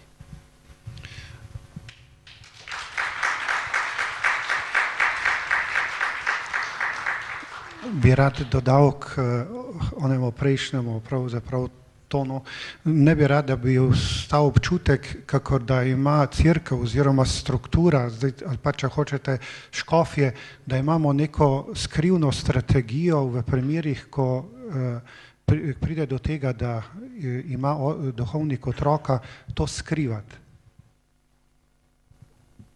Te skrivne strategije ni, ali pa vsaj o meni niso razodeli, da bi jo moral imeti. Kot škof, in sem prepričan, da tudi drugi, če pride do tega, da se pogovarjam s takim duhovnikom, sem mu prvi dolžen povedati, da je on dolžen poskrbeti za tega otroka. Zdaj, drugo je vprašanje, ali bo se odločil, da bo ostal duhovnik, ali bo pustil duhovniško službo, to je njegovo vprašanje, tu se bo moral sam odločiti. Ampak načelno škof lahko sprejme obe dve odločitvi, če vidi, da sta smiselni, da sta pametni. Nikakor pa škof ne more reči, čuj, zdaj bova pa to poskušala skriti. To škof ne sme narediti. Sam to sem hotel reči, da ne bi ta občutek ostal. Kako da, če je kdaj to bilo v cerkvi, danes to gotovo ni več. Kaj bo, če bi duhovnik to razkril, pa škof ve? Škof mu je dolžen reči, da tega ne sme. Še manj pa, da bi pri tem sodeloval. In načeloma je pol tak otrok lahko se na škofa obrnil. Če bi škof vedel za to, ja, ampak največkrat škof ne ve. Ne? Torej, če prav razumem, če pač nek otrok ve, da je njegov oče duhovnik v kraju X, lahko pride do škofa pa reče, lejte, meni je mama povedala, da je moj oče ta človek, a lahko vi kaj naredite? Če je ta duhovnik še živ, bi ga jaz poklical, mamo in tega otroka, kakršenkoli že je, star, ne, in bi se skupaj pogovorili. To je moja naloga, da to omogočim. Rekla bi zelo podobno. Ni problem, kaj zdaj naredi ta oče, v smislu, a poskrbeti pomeni, da financira, a poskrbeti pomeni kaj drugega. Tisto, kar sem jaz govorila, je to, da ta otrok ima pravico vedno imeti možnost dostopa do tega očeta. Tudi, če je iz bypass odnosa, tudi, če je iz prejšnjega zakona, tudi, če je duhovnikov iz mladosti, kakorkoli, ta otrok mora imeti pravico, da do tega očeta pride kadarkoli, v tem smislu. A bo oče živel z njegovo mamo ali ne, je milijon družin, ki ne živijo očeti in mame skupaj. Ampak otrok mora imeti možnost, da mu ta oče ni odvzet, da ima stik z očetom. Pa seveda, vse otroci ločenih staršev imajo pravico imeti stik z očetom in z mamo. Nekje jih treba prav sodno določiti, ne? A se to razbije ali ne? Se razbije, ker to je resnica. Ti otroci imajo pravico imeti brate in sestre, imajo pravico se spoznati, odrasli bojo že nekako uspeli to rešiti, zato smo tle terapevti, psihologi, duhovniki, da pomagamo v takih groznih primerih. Ampak dejstvo je, da otrok, če ima pol brate, pol sestre, je zdrava pamet in osnovna dostojanstvo in spoštovanje teh otrok, da se spoznajo med sabo. Ja, glejte, to je začetek, je en šok, je stiska, sigurno žena ne bo ploskala, ampak živeti z nekom, ki ima tako skrivnost za sabo, ne misli, da se to ne pozna v vsakem trenutku njunega življenja tudi sicer. Ja, jaz bi sam nekaj še tudi rekla. Samo jaz dodal to, jaz bi rekel, ta družina že zdaj ni res prava družina. Ta zakonski odnos ni več pravi zakonski odnos. In zaradi tega, ker ni več pravi zakonski odnos, trpijo otroci, tudi če ne vedo za to. Še bolj, kot če bi vedeli. Bolj trpijo, kot če bi vedeli, ker res ne vem, če to veljavno sklenjen zakon. Če bi bilo to prej. Pa ti ne veš, da ima tvoj mož otroka od prej, pa se z njim poročiš, misliš, da ga nima, pa zveš, da ga ima. Sej, to je neumna hipoteza, ampak v redu. To so stiske, ki ni res, da če jih mi ne povemo, ne vplivajo. Mi se malo slepimo. Otroci so živa bitja in točno vejo, a je oče 100% tam, ali mora vedno paziti, da se ne bi zagovoril. Če ti skrivaš eno svojo preteklo, v redu, skrivam, da sem ponavljala 5. razred osnovne šole, recimo. Pa je res nepomembna stvar. Vsakič, ko se bom pogovarjala o osnovni šoli, moram paziti, da se ne bi zagovorila, da jaz sem pa ponavljala. Ko bom moj otrok v 5. razredu, bom zelo težko z njim se učila, ker bom imela skozi zadnji, pazi, da se ne izdaš, da si ponavljala, pazi, da ne poveš, da ne znaš matematike, pazi, da to ne gre. Otrok ni neumen, bo vedel, mama je napol odsotna, kaj je z mojo mamo? In ne bo rekel, ja, mama je malo čudna, bo rekel, ta 5. razred je pa res nekaj narobe in ga bo ponavljal. Pa sploh ne bo vedel, zakaj. Ja, jaz bi samo prosila, pač ta večer ima eno strukturo. In imamo še eno vprašanje, za katerega načrtujem 15 minut, potem pa še 10 minut za vaša vprašanja, ki jih imam tukaj na listu, na katera smo že sproti odgovorili, zato jih ne bom zastavila. Zdaj pa mi prosim dovolite, da zastavim še to zadnjo temo, ki mislim, da je tudi pomembna. Hvala. Torej, Naša zadnja tema pa je tolikokrat že premleta, zelo neprijetna, ampak mislim, da ne bo odveč, če rečemo še kakšno besedo glede nje. In to so kazniva dejanja, ki se pojavljajo v svetu in v cerkvi, ki je nekako zrcalo sveta. To so vse od spolnih zlorab do spolnih zlorab mladoletnih oseb do slabega gospodarjenja. Ni zdaj to namen, da naštejem vse, ki so to storili ali pa jih zdaj tole javno linčam, ampak vprašanja.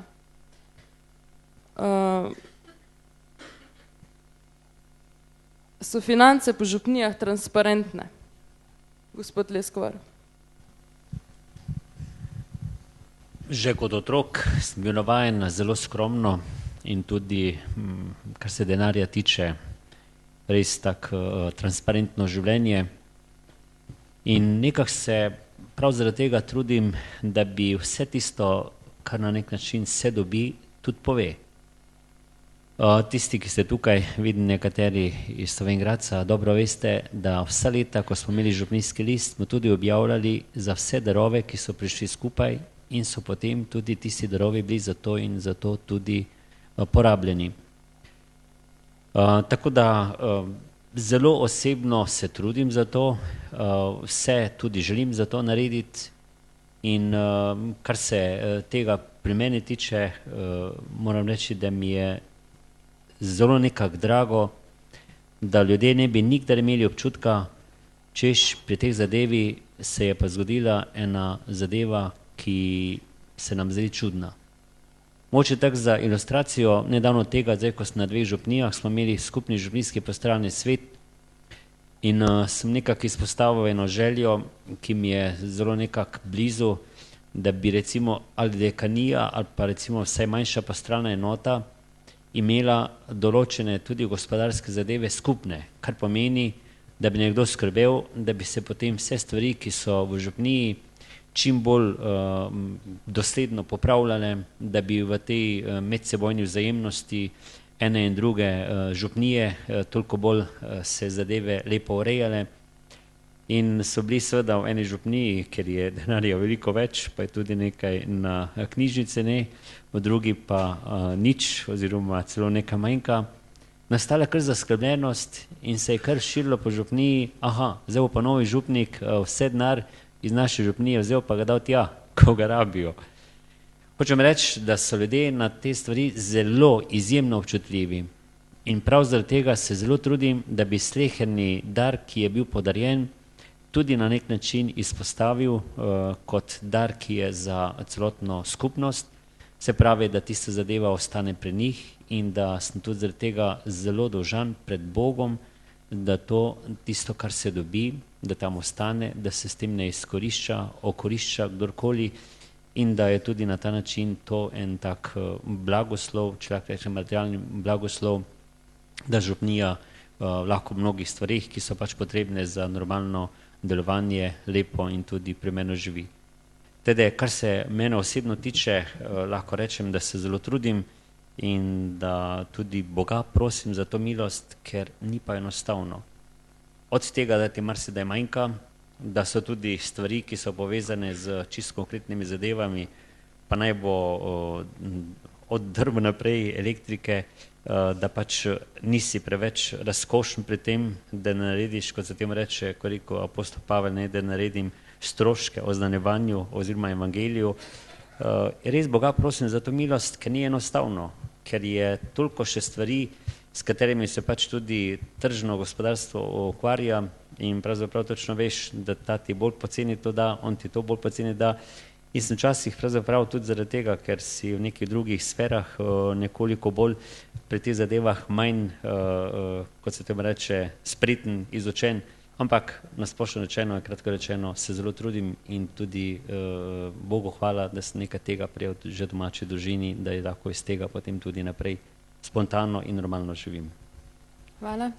Doktor, se je za vas isto vprašanje. Se vam zdi, da so finance transparentne oziroma ste bili še tajnik škofa Šuštarja, kako je on ravnal, če je ugotovil, da zadeve nikakor ne grejo skupaj?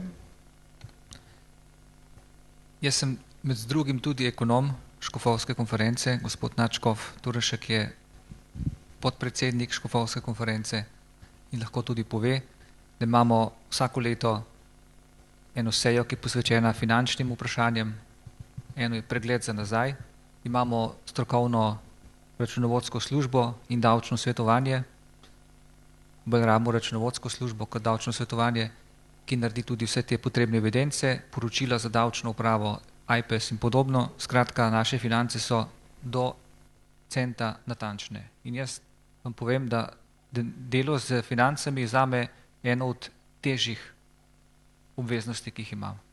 Moje osebne finance niso tako pošlihtane, kot so te.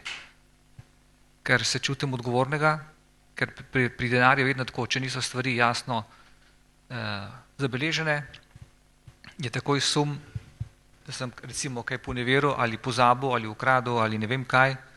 Pri denarju je stvar mora biti zelo jasna. Lahko pride kdorkoli, kadarkoli in pogleda, kakšne so bilance. Kar se tiče, se pravi, mojih odgovornosti pri financah škofovske konference. Kar se tiče nadškofa Šuštarja, on osebno, kolikor se spominjam, se s temi vprašanji ni zelo intenzivno ukvarjal.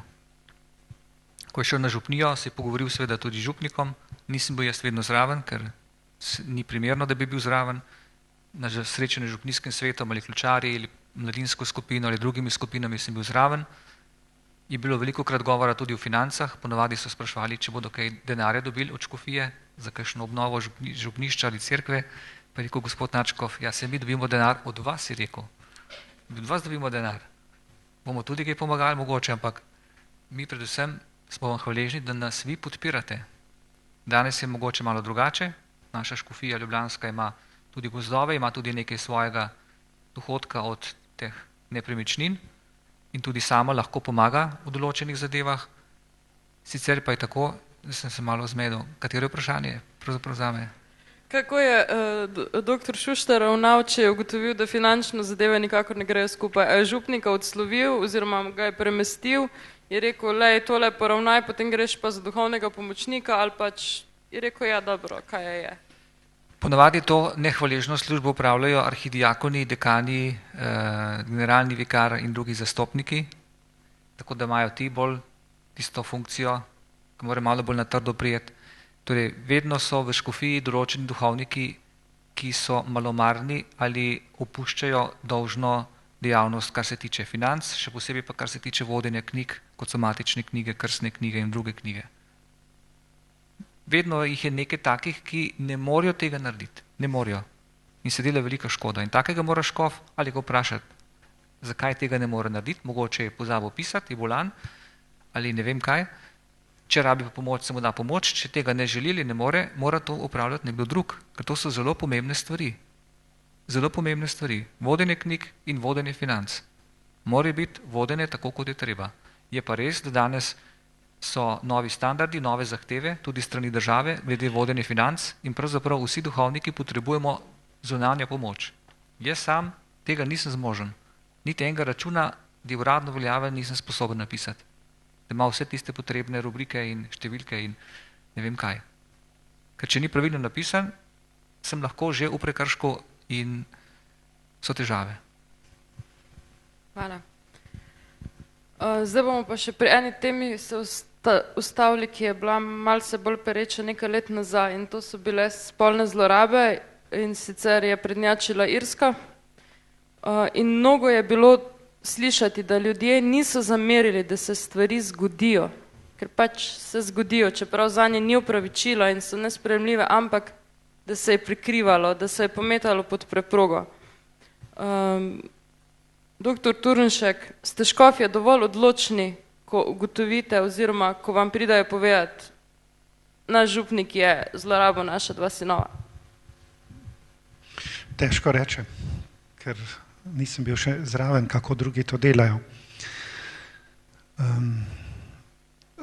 Moj vtis je ta, da je v preteklosti ali je bilo manj tega, ali je bila neka mentaliteta drugačna kot danes. In zato so verjetno tudi postopali drugače. Danes, hvala Bogu, jaz mislim, da je ob vsem tem dogajanju, ko so te stvari postale javne,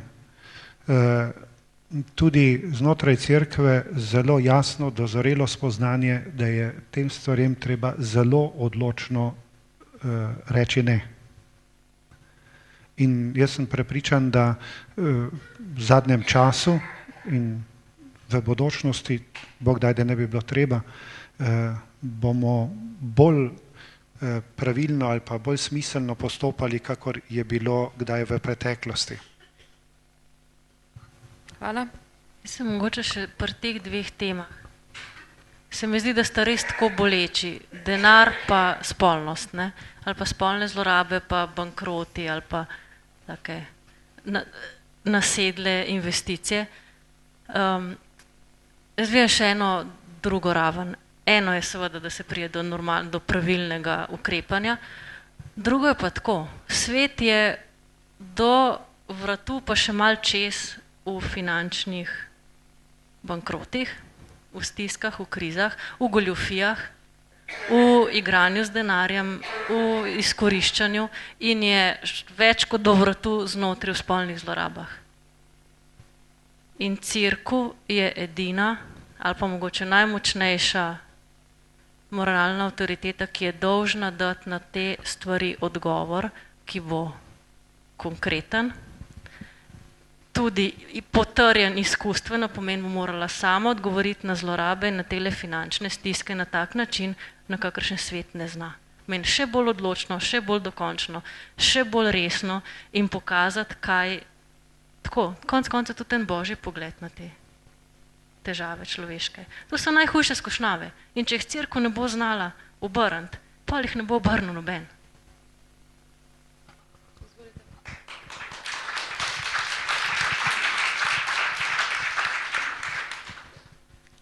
Ko so prišle prve večje novice o zlorabah v medije, v javnost, je cerkev pravzaprav padla v neko stisko, tako kot odkrijemo doma, da je recimo sin narkoman, da mož začel piti prikrito, pa se odkrije, tako tudi v cerkvi, tudi inštitucija, tudi škofje so padli v veliko stisko. Kaj narediti zdaj? Kaj pa ne naredimo s tem duhovnikom? V glavnem so se ukvarjali, kaj narediti z duhovnikom, ne kaj narediti z žrtvijo. Čeprav oba potrebujeta pomoč, eden in drugi. Eden potrebuje najprej zaščito, drugi potrebuje pomoč. Predvsem pa treba vedeti, ko govorimo o duhovniških krhkostih, da moramo zelo jasno ločiti dve stvari. Eno je duhovniška krhkost, ki je človeška krhkost, ki je normalna, da ne rečem celo nujna za duhovno rast. Jezus je izbral same krhke apostole in celo izdajalce, oziroma so ga zatajili. Drugo so pa kazniva dejanja. Kazniva dejanja, spolne zlorabe so nasilje nad človekom in so huda kazniva dejanja, še posebej, če gre za otroke. Imamo tudi spolno nasilje nad odraslimi osebami, enega in drugega spola. So ravno tako kazniva dejanja. In kazniva dejanja se obravnava na sodišču. Ni treba narediti proces in ugotoviti, ali je res ali ni res. Zato razpravljanje kar tako nasplošno in ko pademo v stisko, ja, da to pa ne more biti res, je lahko zelo škodljivo. Sodni proces je tisti, ki pomaga tudi odkriti, če stvar ni res, da se zaščiti duhovnika. Ampak vam povem z izkušenj, sem ravno kar zdaj v Zagrebu, smo govorili o tej temi, je bila pravnica iz Nemčije, ki dela za nemško škofovsko konferenco, je rekla, pri nas v Nemčiji je 95% prijav je resničnih. In tudi v svetu je tako. In tudi v Sloveniji je tako. 95% prijav spolnega nasilja je resničnih. In mi smo v zadnjih letih v Cerkvi na Slovenskem naredili velik napredek na tem področju, vendar še zdaleč nismo prišli do zadovoljive ravni. Ker je ta stiska in zanikanje tega problema še vedno preveliko.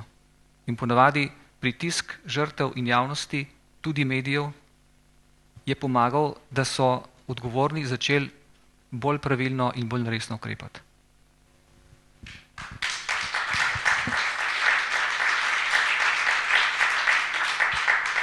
Doktor Rezarjeva, a lahko mogoče malo psihološko osvetlite, zakaj se to zgodi? Zaradi te zanemarjenosti pristnih čutenj, ki jih človek doživlja, pa se jih ne prizna in jih ne upa spregovoriti o njih. Jaz bom rekla nekaj zelo drznega, pa me popravite. Ampak da si samo krhek, da si samo šibek, da samo imaš težko otroštvo, ni dovolj, da greš zlorabiti. Tudi, da si bil zlorabljen, ni dovolj, da zlorabljaš naprej. Dejstvo pa je, da vsi, ki zlorabljajo, so bili zlorabljeni. Ogromno zlorabljenih ne zlorablja. In jaz tako, po domače, da lahko spolno zlorabaš otroka, pomeni, da si spustil hudiča v svoje telo do konca. Se je pa polastil tvoje šibkosti, pot je naredil prek tvojega telesa. To ne pomeni, da ta človek ni odgovoren. Vsak od nas je odgovoren, da hudiča v telo ne spusti, pa če še to hranjen in bogi. To pač, tako jaz razumem, boj s kušnjavami. Oče bi sam tudi zraven dodal, to je res ne, smo res prišli do moče tistega bistva. Se sam spomnim, neko je bilo v medijih veliko o tem dunajskem nadškofu Ogrojerju, mislim, da je bilo. In sem sam takrat razmišljal o tej situaciji. Pravzaprav je tu res eno silno delovanje sil teme. In se nekako tu te sile res dotikajo prav na tistih najbolj krhkih področjih. In verjetno je ta duhovniška krhkost prav zaradi tega toliko bolj nekako postavljena v zgodbo odrešenja in na nek način preživi ta boj, to bitko v nenehni molitvi. Moče je prav, da res, moče tudi v zaključku bojo manj še to izpostavim, ne, da je prav molitev, ki je včasih bila še bolj nekak del našega vsakdanjega življenja, odgnala marsikdaj, kot ste vi rekli, gospa, hudičane. Tu je nenehen boj, tu je strašna bitka, ki jo bojuješ bodi si prej, ko si del družine, in potem tudi zelo osebno. Počasi ta zgodba, ki jo prej pravzaprav zate delajo, ko te obdarijo svojo ljubeznijo starši, potem postane del tvojega osebnega življenja in se bojuješ, ne, od jutra do večera do jutra. Nenehoma za to skrivnostjo, ne kot neko tragiko, kot neko dramo, pa kot eno zavedanje, da v tem življenju, v tem odrešenju si nenehoma tudi tako ali drugače veselje sil teme, ne, ali pa hudiča, kot je bilo rečeno, ne, in tudi Boga. In ta odločitev, ki dozreva z leti, ne, je pravzaprav zelo odvisna tudi od molitve, od osebnega življenja in jaz sem res vedno bolj hvaležen Bogu, da imamo tudi duhovniki molitev kot neko obveznost, čeprav mi včasih je bilo to malce res od obveznost, ne, ampak zdaj vidim to kot dar, kot eno milost in prepričan sem, da je prav znotraj enega bolj osebnega in tudi globokega odnosa do Boga tudi rešitev za mnoge take in podobne situacije, ki pa mogoče tudi kažejo, danes, ko ni posebej tej v Evropi in v Ameriki, v tej hollywoodski Ameriki ali kataloški Ameriki ali pa tudi v Evropi, ko ni molitve, se take stvari toliko bolj izpostavljajo, ne, in so bolj del našega vsakdanjega življenja. Pa mislim tudi zato, da nas opozarjajo in tudi opominjajo, kje in na kakšen način potovati naprej. Se mogoče tle sem vrnil na tisti naš začetek danes večer. Spolne zlorabe so zločin. In ne kaznovati spolno zlorabo pomeni ravno tako spustiti skušnjavo tudi do sebe.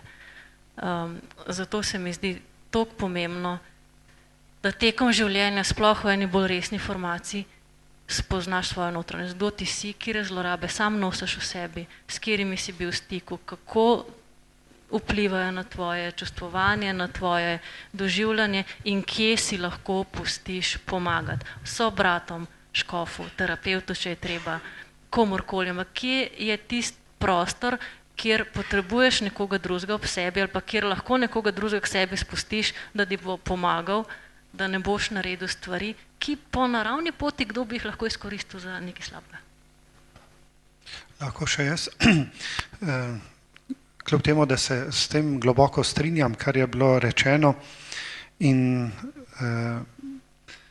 da tu ne sme biti nobenega popuščanja, pa vendarle bi rad opozoril, da je pa situacija izredno težka takrat, ko je človek v tem noter.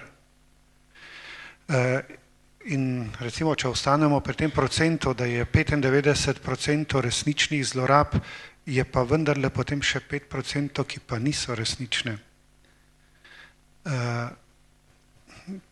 Tako, hočem reči, predstavljate si škofa, ki dobi to na mizo, ki dobi ljudi pred seboj. Oboje je težko. Seveda, gotovo se pa strinjam s tem, da je otrok tudi tisti, ki je šibkejši. In če se ne da ugotoviti popolnoma, kaj je res in kaj ni res, je boljše, da za to trpi odrasel človek, kakor otrok. Je pa to težko, veste, ni enostavno reagirati, odločati o teh primerih. Ker tako zlasti na začetku nekih takih 100% dokazov seveda nimaš in do teh je treba šele postopoma priti. Se pa gotovo strinjam s tem, kar imamo zdaj tudi pri nas že nekaj let zelo jasna na školski konferenci, zelo jasna navodila, kako je treba v vsakem primeru ravnati, da se zaščiti morebitno žrtev oziroma novo žrtev. Mogoče bi povedal samo še to, da je potrebno tudi povabiti strokovnjake, ki bodo pomagali. Če mi ne vemo veliko stvari, v različnih stvarih, tudi na cerkvenem sodišču, recimo, ko gre za ničnostne pravde, za psihične razloge, povabimo psihologe, psihiatre, zdravnike, da povejo svoje stroke, kaj to pomeni, kakšno ovira je to za zakonsko življenje. A je to velika ovira, srednja ovira, kako se ta ovira pozna in tako naprej. Ravno tako je pri spolnih zlorabah. Švicarska škofovska konferenca je dala za predsednika komisije, ki ugotavlja spolne zlorabe, ne samo, da ni duhovnik, pa da ni cerkveni pravnik. Je laik, pa še protestant je po vrhu. Ravno zaradi tega, da ne bodo učitelji v javnosti, češ svoje ljudi so nastavili zato, da bodo po svoje razlagali stvari. Problem je, da mi si po svoje predstavljamo in po svoje razlagamo stvarimi. Mi moramo dobiti, če ne vemo strokovnjaka, imamo tudi strokovnjake, ki se ukvarjajo z spolnim nasiljem, ki bodo zelo jasno povedali, a je to spolno nasilje, a je to kaznivo dejanje, bodo povedali pravniki ali ne. Ker to, kar povejo storilci, to je samo ena informacija. Večina storilcev zanika vse dejanja. Večina posiljevalcev, ki so zaprti na Dobu, več kot 2/3 ne prizna čisto nič, da je kaj narobe naredila. Pa so zaprti za 5 ali 10 let lahko. Torej, storilci, večinoma, tudi duhovniki storilci, večinoma vsi tajijo. Vsi tajijo. Ali pa minimalizirajo, da niso tako misli, da niso nič kaj takega misli in tako naprej. To je pač ena informacija. Merilo je, kaj je doživela žrtev, kakšne posledice je doživela žrtev. In to ne moreš škof odločati, kakšne posledice je žrtev doživela. To odloča preiskava, odločajo ljudje, ki so za to usposobljeni in bodo povedali, posledice so take, zaradi tega in tega, vsega se ne da odkriti, ampak marsikaj se pa da, če je volja.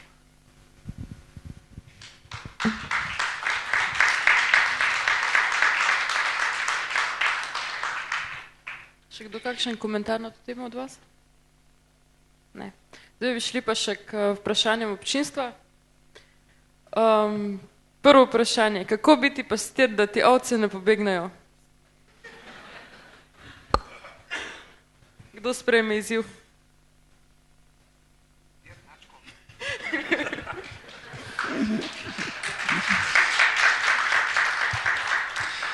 Če ostanem pri današnji temi, bodi najprej človek. Potem boš lahko tudi duhovnik in ne misliti, da ti nikoli nobena ovca ne bo šla. To spada zraven. Hvala. Jaz sam tudi, če uide, je zelo lepo vedeti, da lahko pride nazaj kadarkoli. Jezus je rekel, če hočeš, hodi za menoj. In nekateri so šli, je pa mladenič bil, ki je povesel glavo in je žalosten odšel. Torej, Jezus ni nikogar silil, moraš biti tukaj, moraš delati to. Ne, je rekel, sta dve poti, ena je taka, druga je taka. Če hočeš, pojdi po tej, če hočeš srečo, pojdi po tej, če ne pa po drugi. Problem je, da mi Doskrat zamešamo, da mislimo, da tista, ki je na videz lažja, tudi v resnici lažja. Še vi kakšen komentar? Ja, to je zelo zanimivo in po svoje verjetno zelo konkretno vprašanje, ki je tukaj zelo nekako obdano za celofanom, gre pa seveda za zelo konkretne stvari, ki se dogajajo znova in znova. Nekdo za svojo karizmo pa za svojim življenjem pritegne, drug pa odbija.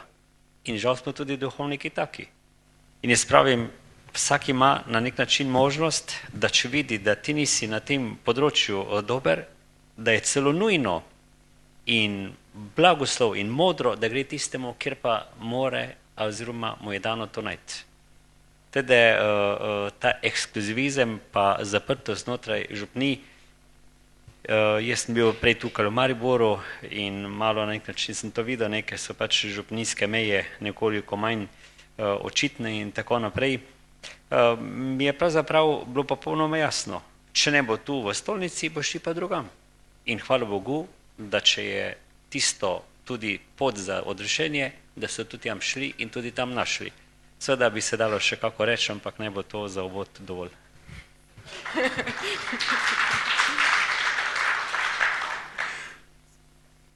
Za doktorja Turnška, bi lahko rekli, da ste seznanjeni s stanjem na svojih farah in ali bi lahko rekli, da ste zadovoljni s svojimi duhovniki? Ne morem reči, da sem dovolj seznanjen s situacijo na farah.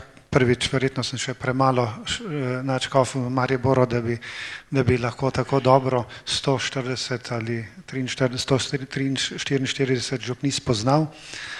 Drugo vprašanje pa, ali sem zadovoljen? Ali ste zadovoljni s svojimi duhovniki? Seveda sem zadovoljen. To pa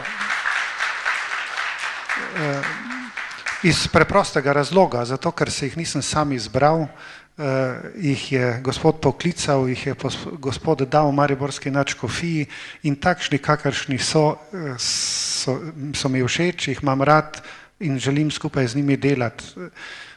To je tisti glavni kriterij. No?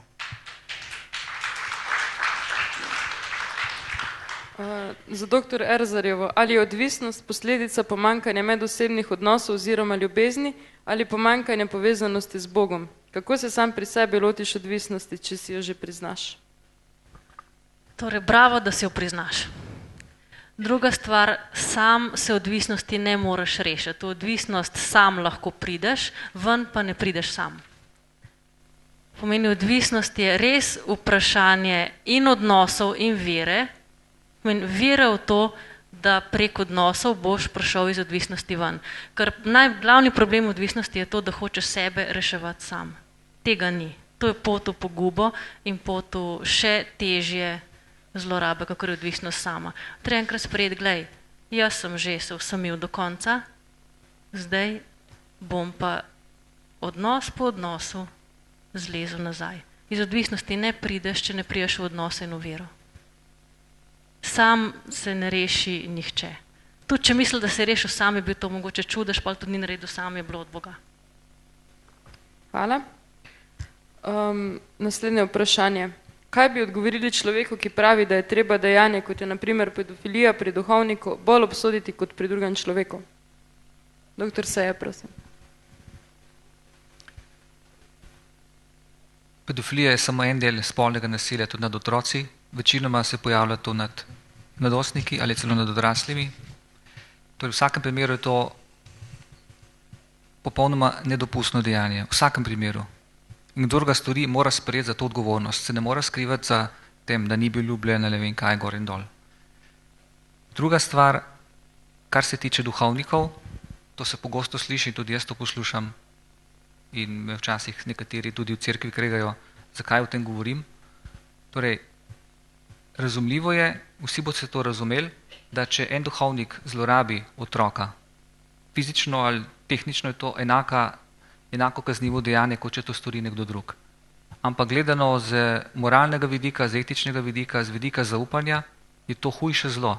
Povzroča tudi hujše pohujšanje. Hujše, bom rekel,